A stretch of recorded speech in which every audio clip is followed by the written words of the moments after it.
Welcome back, everybody. Welcome back, Foster. Thank you. So both of us work online, and we've been doing this for a while. And I think a lot of people have this dream of working online and being in control of their own hours, their own schedule. They can work from anywhere they want. And those are all huge advantages. But there's a bit of a dark side, isn't there, Foster?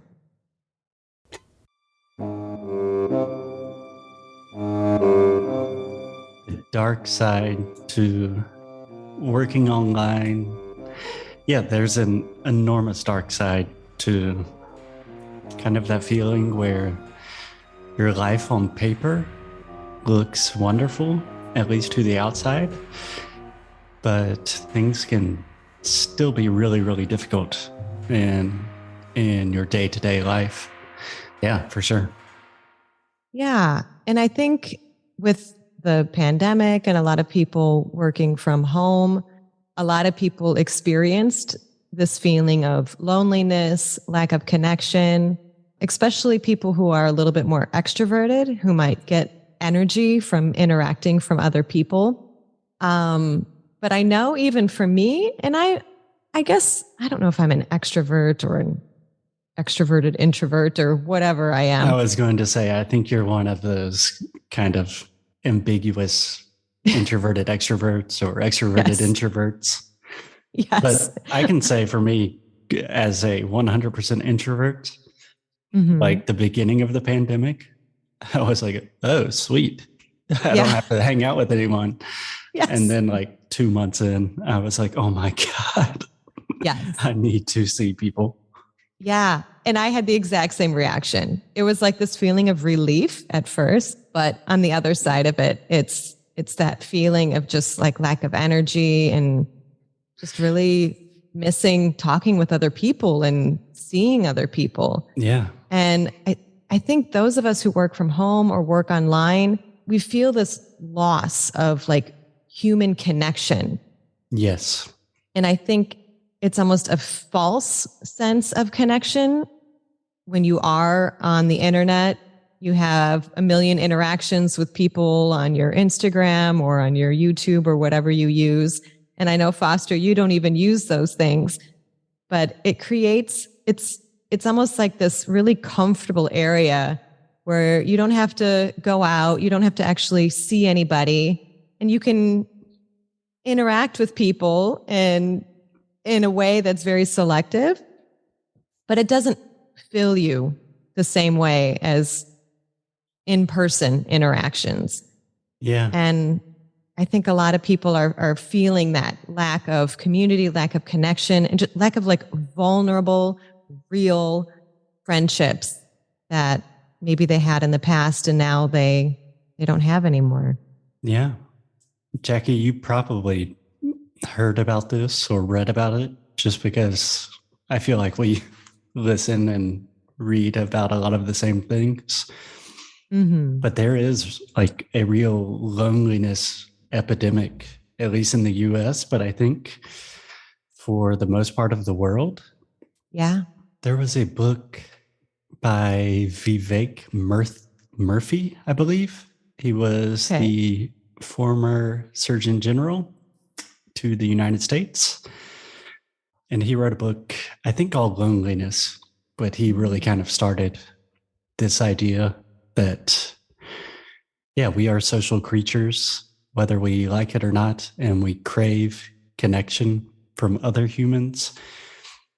And some of the statistics are just crazy. Like loneliness is worse for your health than smoking like a pack of cigarettes a day. Yes. And I believe the average American, if you ask them, how many close friends do you have?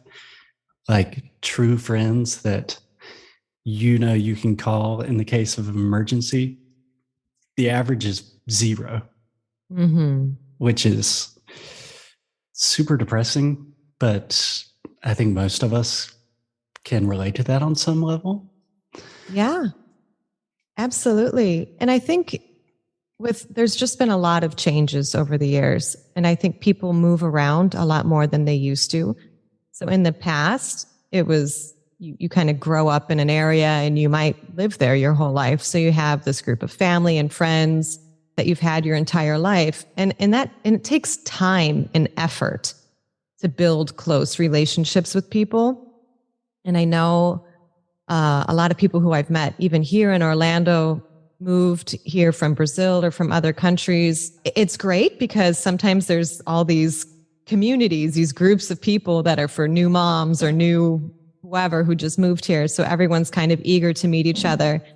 But for some people, it's a really, really hard adjustment because they feel like I should be so happy that I'm here. I'm so lucky to be here, yet I feel so alone and I'm so miserable and I miss my family and I miss this. And it's that guilt associated with not being as happy as you thought you would be because you finally are living in this place that you've always dreamed of living in. And I know, especially for moms too, when a woman becomes a mother, like it's this amazing love and you have this baby, but you're also completely isolated. You're in your house all day. And sometimes you may meet up with people for play groups, but more and more, like, I think looking back, I'm like, it really does take a village. It's not just the husband and the wife or whoever is raising the kids. You need, like a whole village of people to talk to and to hang out with. And I feel like the more we are connected to our phones, the less we are connected to each other. And now with AI and all these other things coming out, you see that you can almost like create relationships with these like AI people that are not people, but you can kind of make them into whoever you want them to be. And you can like have a virtual relationship with someone and it almost tricks you into thinking like that's something real, but it's not. And it's just a big distraction. It like pulls you away from meeting like really like real humans that have flaws and that are dealing with their own stuff. But yeah, it's an interesting time we're in, that's for sure. Okay, there was a lot there. And we will definitely have to record an episode about AI. Yes. This episode is actually produced by ChatGTP3.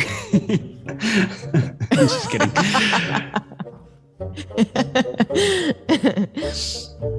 So a couple of things stand out to me about what you're saying, Jackie.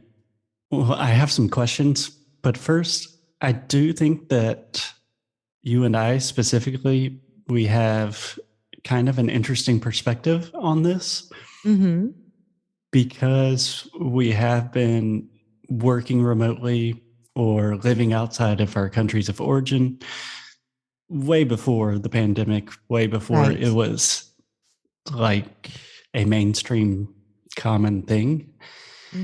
So I'm really interested in like what that looks like for you now. Yeah. Because I think most people on the outside looking in would think like, oh, Jackie, successful YouTuber, living in the US, like literally has the perfect life. Yeah, definitely. I'm really curious about your schedule and routine and how you incorporate. Recently, I heard this term social fitness, which I really like. But how do you incorporate community into kind of your daily routine? Yeah. And it is hard because when we're younger, like when you're in college or even high school or after college, and you're just like young and single and your life, at least in my case, and for most people, it's just going out with your friends. And if you have friends that are the same age group and same situation, it's like, hey, you want to go out? Sure, let's be friends. And that's like your priority in a lot of ways. Yeah. And those friends are essentially like given to you by circumstance. Like, oh, we all go it's to like school you're friends together. with everybody and anybody. Yeah, exactly. And I've noticed with myself that I feel like I'm just more selective, which is probably good. But I probably was cutting myself, or maybe cutting people out without truly giving them a chance. I feel like I was maybe thinking, oh, they're not like me, or I don't know, they're too superficial. I was just kind of being a little bit judgy, I think, and not allowing myself to get too close to some people. But then and I think a lot of it was just the superficialness. I think that's what was getting really old for me. Yeah. I the had word that like comes tons up for me is like shallow. Yes. Like it's lacking in depth and richness. Yeah. Right. And I didn't want superficial friendships. And I realized, well, in order to have real friendships, I also needed to become more vulnerable and open up more with people. And once you start doing that, you see other people feel comfortable to do the same. So a lot of it is kind of like a mirror, like people are not going to open themselves up if I have a wall up. And exactly. I've done a couple different things. I know when I was living in Brazil, like through the kids, when you have kids, you kind of become close to the other parents. Whatever kids your kids are playing with, their parents are around. It's like, hey, you just hang out and become close to them. Yeah, we have the same thing with the dog. Yes. Yeah. You have a dog? We have a dog. Okay. Yay. Let's have a play date for the dogs. Yeah. But then there's also interests. Like sometimes we have like certain interests and you're trying to find other people that might have similar interests, but they don't, or it's a little bit tricky. And I do think that is where the internet can be really helpful. For example, if you want to learn how to, I don't know, if you're interested in, I'm trying to think of a good example here, like sword fighting or jousting, something totally random. That may not be a common. Good example here. Jousting. Not what I was expecting. Yeah, just throwing that one out there. But that is like a very specific, unique interest that probably, the average person that you come across doesn't know much about or may not be interested in. So I think for stuff like that, the internet is really helpful because you can find people that have similar interests and you don't feel so alone and you can connect with people in that way. And I did do that in some areas, like coaching, spirituality, I guess personal development, stuff like that. I started out connecting with people on the internet, and now I'm also trying to find people locally that have similar interests as well. Right. To continue with the sword fighting, jousting metaphor, I really think the internet and just like our cell phones in our pockets, it's a double-edged sword. Mm-hmm. Because love that analogy. It's an amazing, incredible technology that allows us to connect with essentially anybody. Mm-hmm. But I think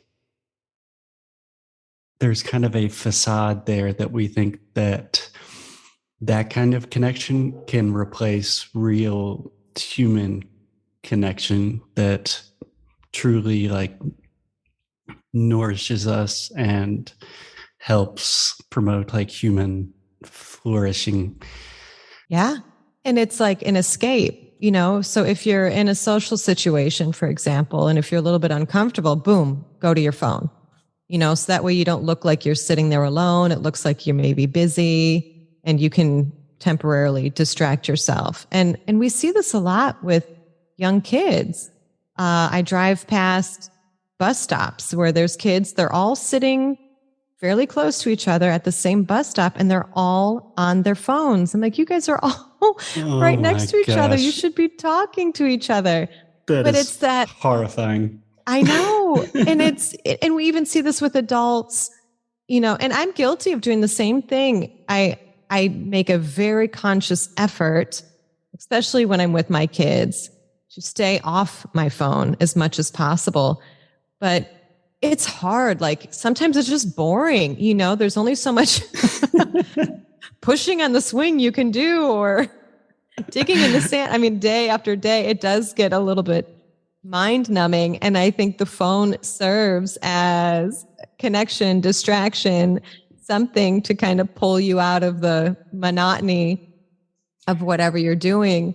But yeah, there's the good and the bad. We have to learn how to use it in good ways and not use it as like a crutch or an escape route when we're feeling a little bit uncomfortable. Exactly. But Foster, yeah, I'd like to ask you, Foster, too, because I know you as well you've sought out certain like groups of people and different things to get involved in. And I'm curious, like what sparked that? What was going on with you that made you think like, oh, maybe I want to find other people with similar interests as well?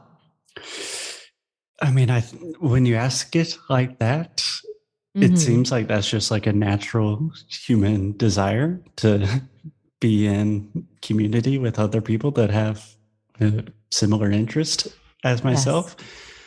But I think the more honest answer is just after years and years of working online and traveling, just super isolating, it can be incredibly lonely. Yeah. And you can, like when we talk about a loneliness epidemic, like I can feel that, like my back starts hurting and it causes a lot of stress and anxiety.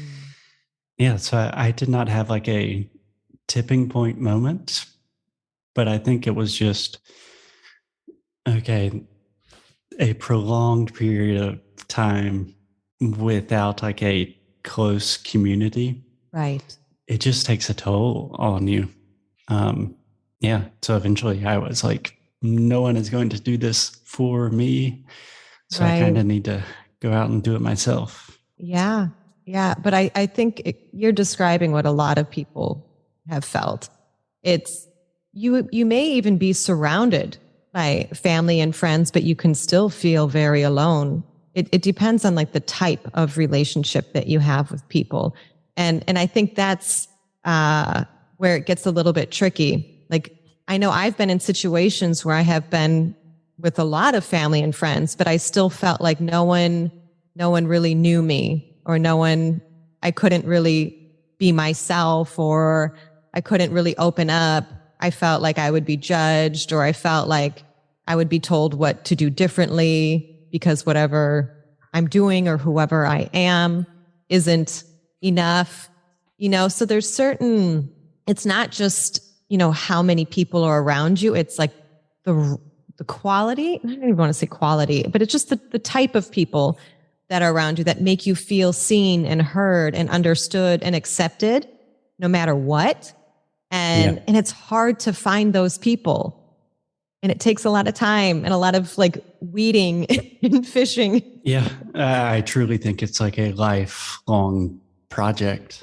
And what you were describing of like being surrounded by people and feeling alone, like when you're lonely, but you're not alone, that is, I think, a almost universal feeling. Yeah. And that should be a good sign of like, ooh, something's a little off here. Yes.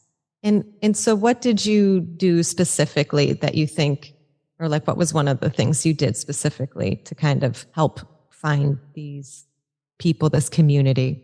I think I would be remiss if I did not say the first step was just a lot of therapy and kind of realizing that, oh, it is normal to feel lonely sometimes.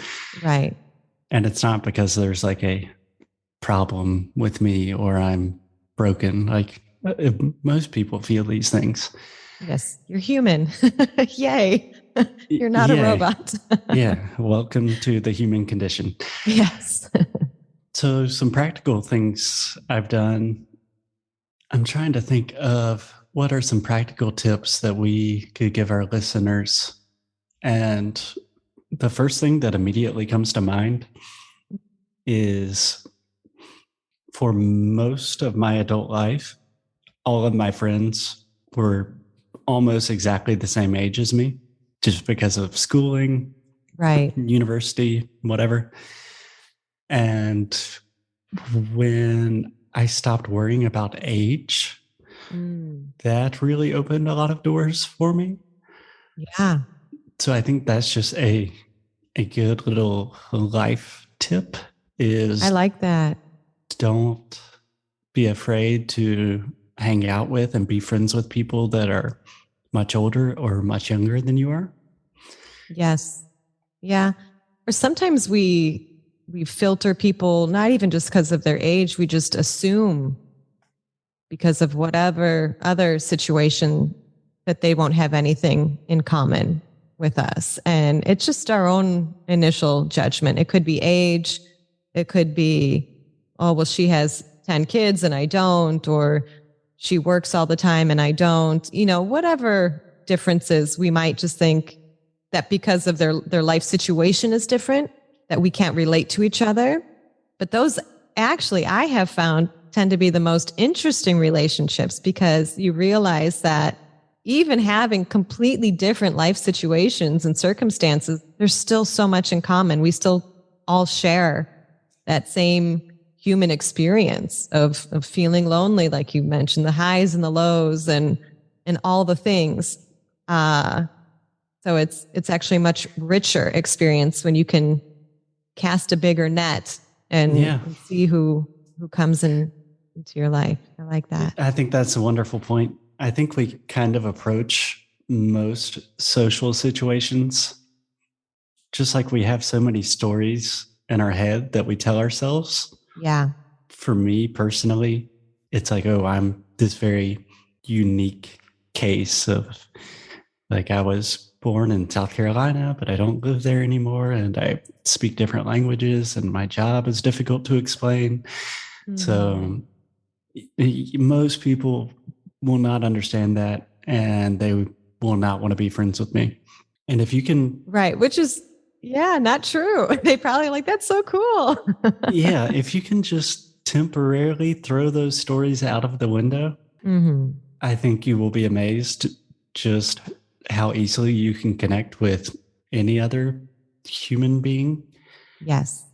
And another tip that I can give, something that still is really difficult for me, but I think for the longest time, especially as an introvert, anytime I would be meeting new people or in any social situation, I kind of assumed that people would not like me, either because I'm introverted or I'm just like not naturally a very like sociable person in those kinds of situations. But if you can flip the script and just by default assume that, yeah, people will probably like you. You're a nice guy. You're interesting. Right. Right. That has made things so much easier for me. And it like people feel that and it's like, oh, I like this guy. And they like you too. Okay, cool, great. We're friends. Right. But it's so interesting. And it's almost like that developmental stage of adolescence. I think they even call it like the looking glass stage where, it's like you walk through the halls of high school and you feel like everybody's looking at you, everybody's talking about you, but every single person is feeling the exact same thing. Like we're all so concerned about what everybody thinks about us. Yeah. It's crazy. No one cares what you're doing. Nobody cares. They're all worried about themselves too. But I've been you, Foster, a million times. I've gone to places and then I come home and I'm like, oh God, why did I say that? Or, embarrassed that I did something wrong or I offended somebody or I looked like an idiot or who knows? There's, we all do this to ourselves. But I think at the end of the day, we don't need to worry about impressing anybody or getting anybody to like us. I think what really makes people like you is feeling like you like them. I remember I was listening to a podcast years ago, and they were talking about, they did a bunch of research on, popular kids in high school and even past that. And they asked a bunch of questions, and you would think like, oh, so what makes a person really popular or really well liked? And some people might say, oh, you have to be really good looking or really smart or really good at sports. Mm-hmm. But those were not at all important. What was important, a person who was well liked is also a person who likes everybody. And it's basically like how you make people feel. So, and we can feel that. Like if you're talking to a person and you can feel that person likes you and is interested in you and thinks your story's cool, like you're not going to leave that conversation like, oh, I didn't like that person. You're going to say, wow, what a nice person. Absolutely. Yeah. Give people the benefit of the doubt and be curious. Yes. I think that's just great advice for life in general. Yeah. And then it just takes the pressure off yourself. Like I don't need to talk about myself. I'm here to learn about other people. And Foster, you're very good at this. You're a natural at asking questions and showing interest in people, and people love that, so, or if they don't, then I don't know. That's their own issue. No, it's still incredibly hard for me to believe that when you say that. You just got to sit with it and know that it's true. And I'm sure a lot of other people would say the same thing.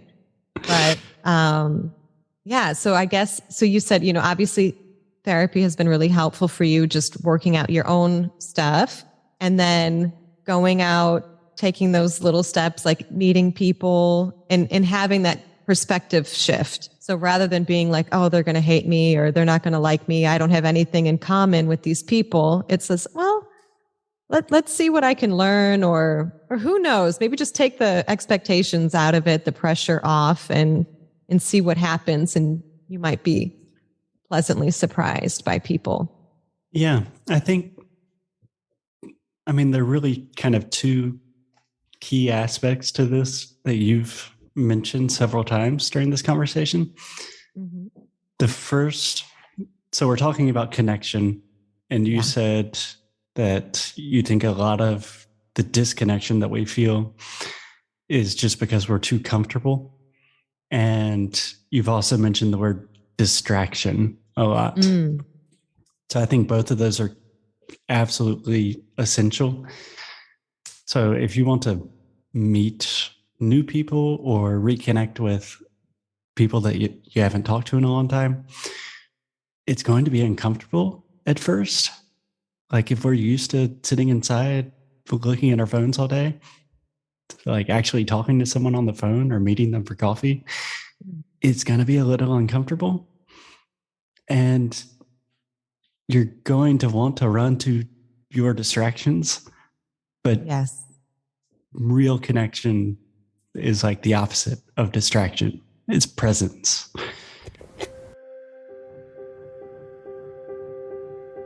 Presence is everything. And you can feel that, like if someone is with you and they're paying attention to you, they're looking at you.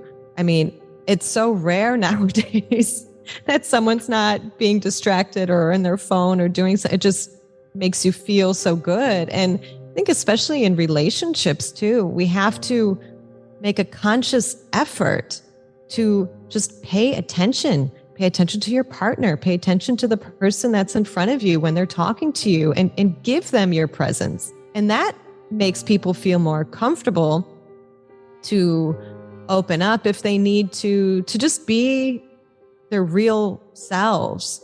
And more and more I see, we see the two ends of the spectrum. We see the people that are becoming more recluse, like in their apartments, not leaving, on their computers all the time, and getting sicker and sicker every day because of it. And then other people who are like, I don't want to live like this anymore. I really want to create a sense of community. Yeah, absolutely. The phrase that comes to me is like, I don't know exactly how we say this in English, but it's like we're more comfortable with the suffering that we know rather than the unknown future, whatever that may be. So just practicing a little bit of that discomfort and then giving people your presence. Like, your presence is a gift. There is no better feeling in the world than to feel like someone is truly listening to you and seeing you, and that in that moment you are the most important person in the world for them. Yes, like I practice meditation and stuff like that, but you don't have to do any of that. You just have to sit with someone and talk to them like a human. And then once you start doing that, it's pretty amazing. You see, like, God, I can't believe I initially judged everybody as being superficial and not having anything in common with me. Because once I actually opened myself and let people in, I realized they're great people. We're all struggling. We're all thriving and not thriving at certain times. And that's the beauty of it. Yeah, absolutely. And trying to bring it full circle back to language learning and specifically improving your English. I kind of have this thing in my head that the easiest and most always going to work, the easiest, best way to learn a language is just to have one true friend that is a native speaker of that language. So obviously you and I, we have our partners, right? But it can be anyone. Like for me, when I moved to Brazil and I moved in with a Brazilian, my roommate was like my first true friend. And after you make one friend, then you meet their friends and then their friends of friends.